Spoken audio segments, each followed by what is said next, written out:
Estamos aqui com o irmão Antônio, que nós temos o privilégio de tê-lo aqui conosco para trazer esta palavra, e creio que todos os nossos ouvintes serão grandemente abençoados através desta palavra.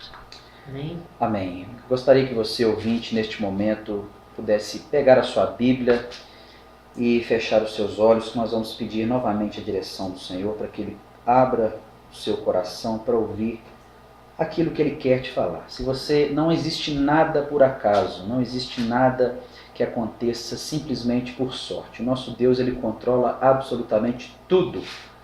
Até o mal que vem sobre as nossas vidas é permissão do Senhor. Então o nosso Deus é um Deus soberano. Se você está sintonizado conosco, se você está nos escutando, é porque Deus tem uma palavra vinda dEle para a sua vida.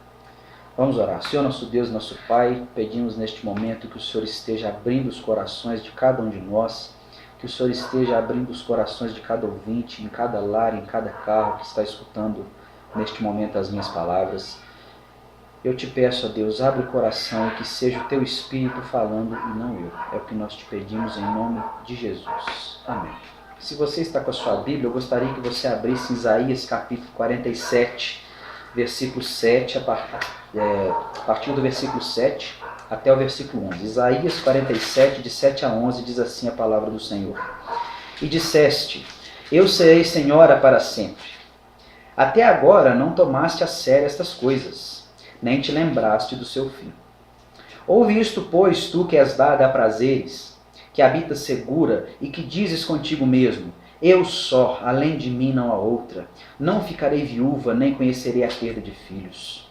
Mas ambas estas coisas virão sobre ti num momento, no mesmo dia, perda de filhos e viuvez. Virão em cheio sobre ti, apesar da multidão das tuas feitiçarias e da abundância dos teus muitos encantamentos. Porque confiaste na tua maldade e disseste, não há quem me veja. A tua sabedoria e a tua ciência, isso te fez desviar. E disseste contigo mesma, eu só, e além de mim não há outra. Preste bem atenção no verso 11. Pelo que sobre ti virá o mal, que por encantamentos não saberás conjurar. Tal calamidade cairá sobre ti, da qual por expiação não te poderás livrar. Porque sobre ti, de repente, virá tamanha desolação como não imaginavas. Esse texto é muito profundo. Esse texto ele nos fala de alguém que está seguro, alguém que pratica a iniquidade e não vê o juízo de Deus, e não vê sobre ele o julgamento. Alguém que pratica continuamente, aqui o contexto é da Babilônia, aquela potência mundial que tomava, que dominava, e essa potência achava que era soberana, que tudo que ela fazia, ninguém nunca ia tomar conta dela. Mas Deus está dizendo aqui que em algum dia Deus iria tomar o controle, Deus iria fazer juízo. E hoje nós estamos vivendo um tempo em que a visão de Deus tem sido deturpada. Nós estamos vivendo um tempo em que nós achamos que Deus está satisfeito com as nossas ações. Nós vivemos um tempo em que pecamos, em que desagradamos a Deus, um tempo em que não lemos a palavra de Deus, um tempo em que não oramos mais, um tempo em que achamos que buscar a Deus, nós buscamos a Deus somente pelo que Ele pode nos dar. Nós damos o nosso dízimo buscando uma bênção. Nós vamos à igreja buscando que Ele nos abençoe. Nós vamos à igreja, buscamos na palavra, mas querendo que Deus nos cure, que Deus nos abençoe. Vivemos um tempo em que tentamos negociar com Deus e achamos que Deus está satisfeito conosco. Deus não está satisfeito com as atitudes do ser humano. Deus não está satisfeito com as atitudes que cada dia tomamos. Deus não está satisfeito com o pecado favorito que nós não deixamos. Deus não tem prazer nisso.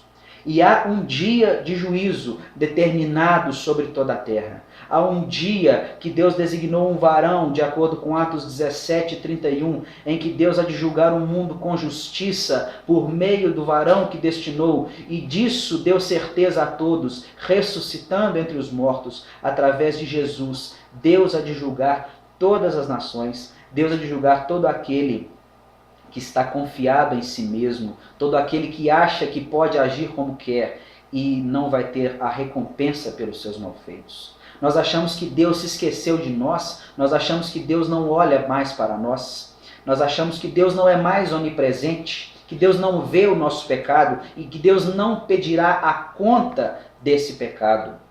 Que engano. Que engano. Se você, querido ouvinte, está nessa situação, se você busca a Deus por isso, saiba que você está buscando a Deus da maneira errada. E não é porque no Velho Testamento, nessa época que Isaías foi escrito em 800 a.C., nessa época o juízo de Deus era quase que na mesma hora. Alguém pecava, já vinha o juízo, como aconteceu com Acã ali naquele dia no deserto. Hoje não é assim. Deus está deixando, Deus está deixando, Deus está deixando. Mas não ache você que ele se esqueceu, não. Quando há uma barragem, quando há um rio muito caudaloso, um rio volumoso, e se quer represar essa água, se constrói uma barragem. E hoje a graça de Deus é essa barragem. A graça de Deus é o que impede o juízo de Deus iminente sobre a sua vida. É a graça de Deus que impede que este juízo seja executado com furor agora sobre você e você caia e morra e vá para a perdição eterna, para o inferno. É a graça de Deus que impede. Mas não se engane, essa graça não vai se perdurar eternamente. A igreja de Deus tem os dias contados por Ele.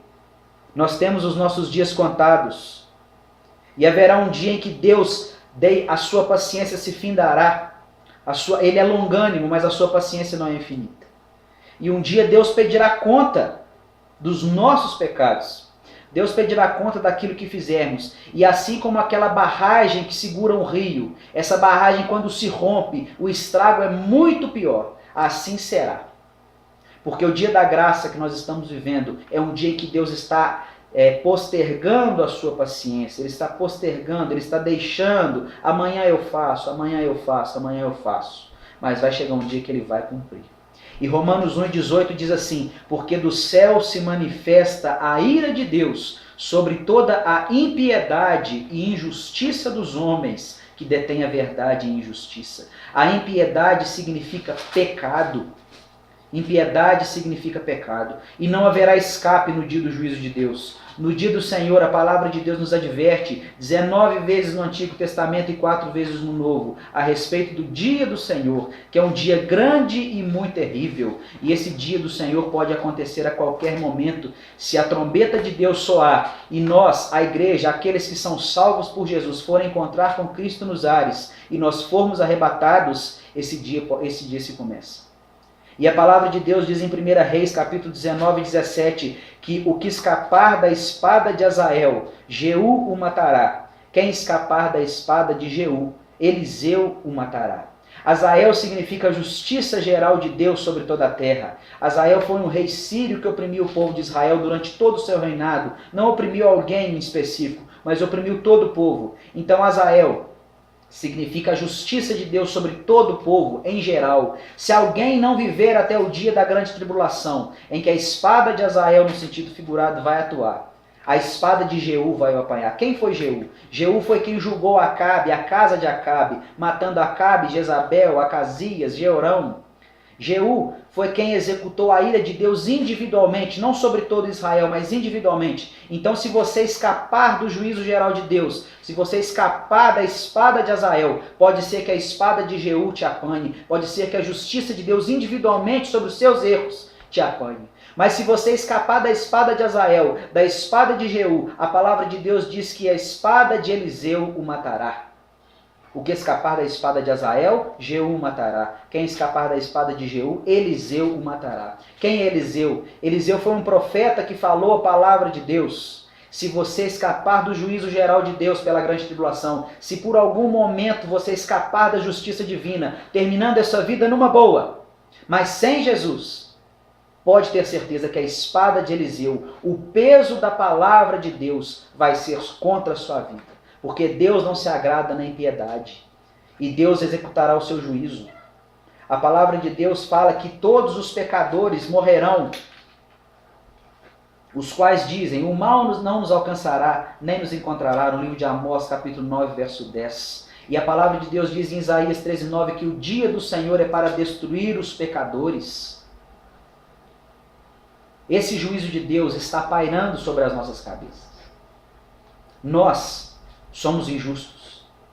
E a palavra de Deus nós lemos que diz que a ira de Deus se manifesta contra toda impiedade e injustiça. Somos injustos. Romanos capítulo 3, versículo 10 diz que Deus olha dos altos céus para ver se há algum justo e não há nenhum justo sequer.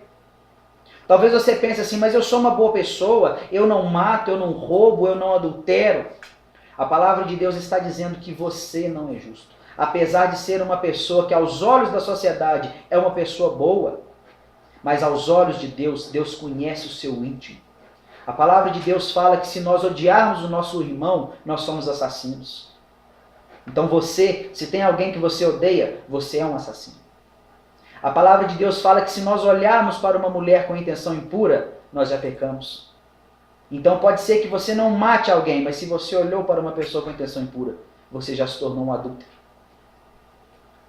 Então o juízo de Deus, a palavra de Deus, ela nos afirma que não há nenhum justo, que por melhores que sejam as suas obras, a palavra de Deus nos diz no livro de Isaías capítulo 60, que todas elas são como trapos de imundícia.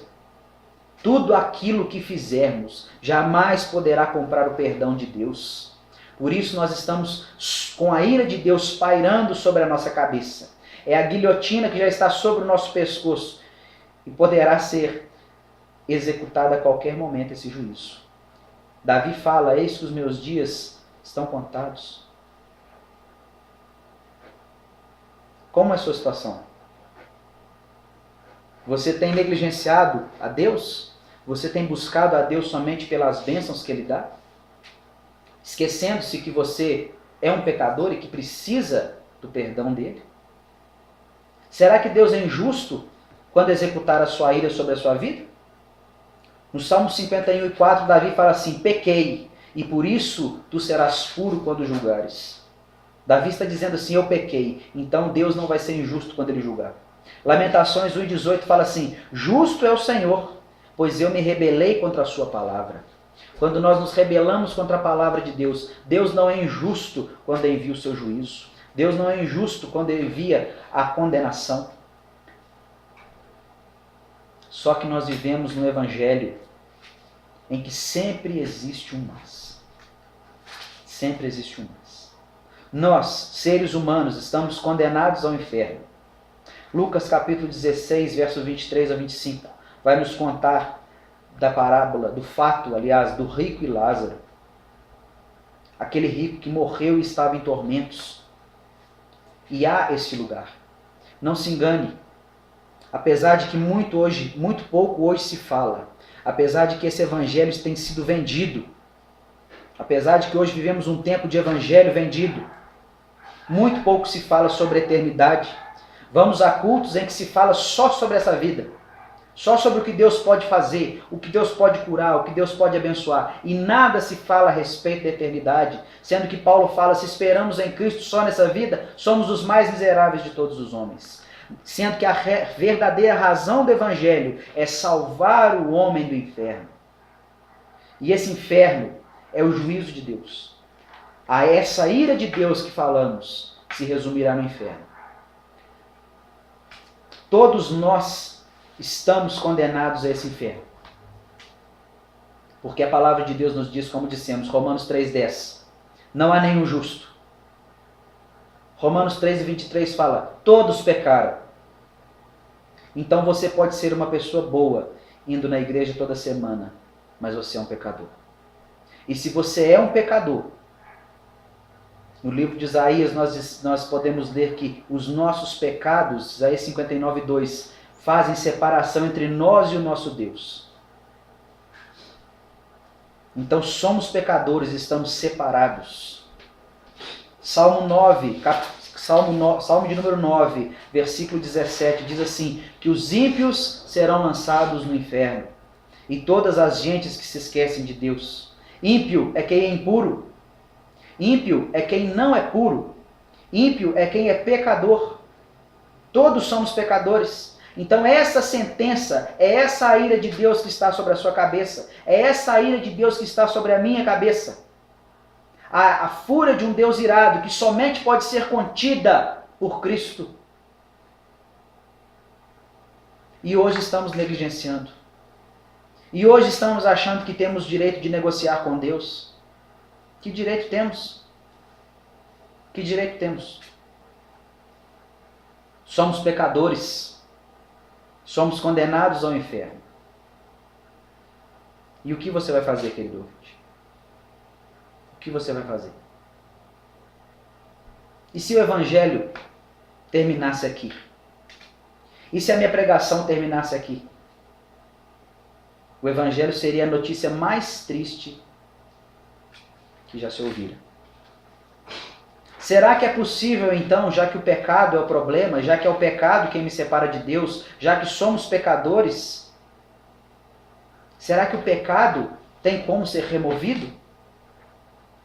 Será que é possível ter os pecados perdoados? Vamos ver o que a palavra de Deus nos diz. João 1:9, ela nos diz assim: então, se confessarmos os nossos pecados, Ele é fiel e justo para nos perdoar os pecados e purificar de toda injustiça.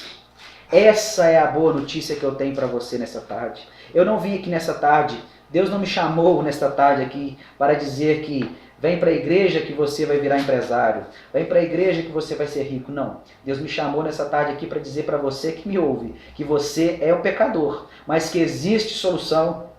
Que você é um pecador, condenado ao inferno, mas que Deus já preparou o caminho para te salvar de lá. E se a morte te encontrar hoje à noite, e se a morte te encontrar hoje à tarde, ou se o arrebatamento acontecer hoje, você estará seguro nos braços de Deus.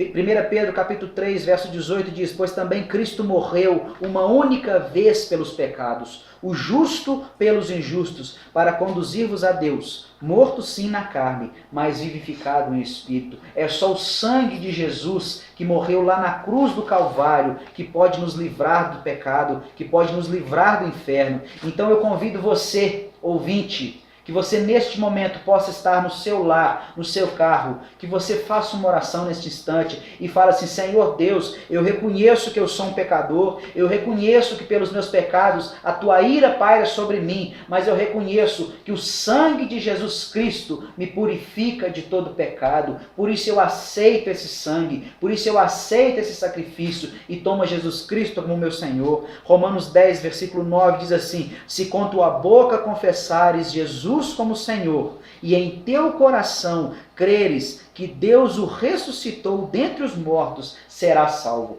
Veja o que diz esse versículo: se com tua boca confessares a Jesus como Senhor. Se você confessar assim: Jesus Cristo, a partir de hoje, tu és o meu Senhor. Ter Jesus como Senhor é fazer o que Ele manda. Ter Jesus como Senhor é fazer o que Ele ordena. Não adianta dizer que Jesus é Senhor com a boca, mas praticar o que Ele não gosta. Não adianta. Isso não é ter Jesus como Senhor. Se Jesus é o Senhor, por que você não faz o que Ele manda? É ter Jesus como verdadeiro Senhor. E a palavra de Deus diz: e em teu coração creres que Deus o ressuscitou dos mortos, será salvo. Faça isso nesta tarde, enquanto há tempo. Hoje ainda é o dia oportuno. Hoje ainda é o dia aceitável. Amanhã pode ser muito tarde. É hoje que Cristo quer te libertar. Amém. Louvado seja o nome do Senhor por estas palavras, né? E eu creio que tocou a todos os ouvintes que nos ouviram nesta tarde, porque este é o verdadeiro Evangelho. Amém? Vamos agradecer a Deus. Querido Pai, nós te agradecemos por esta tarde, Senhor. Te agradecemos pelo teu Filho Jesus, que nos redimiu dos nossos pecados. Ó Deus, muito obrigado, porque estas palavras que foram ditas aqui foram regadas pelo Teu Espírito Santo. Por isso, ó Deus, nós te agradecemos mais uma vez por tudo que o Senhor fez e que o Senhor continua fazendo a todos nós. Que Deus os abençoe. E amanhã nós temos culto ali no salão da minha casa, Pedro Vasconcelos, número 16,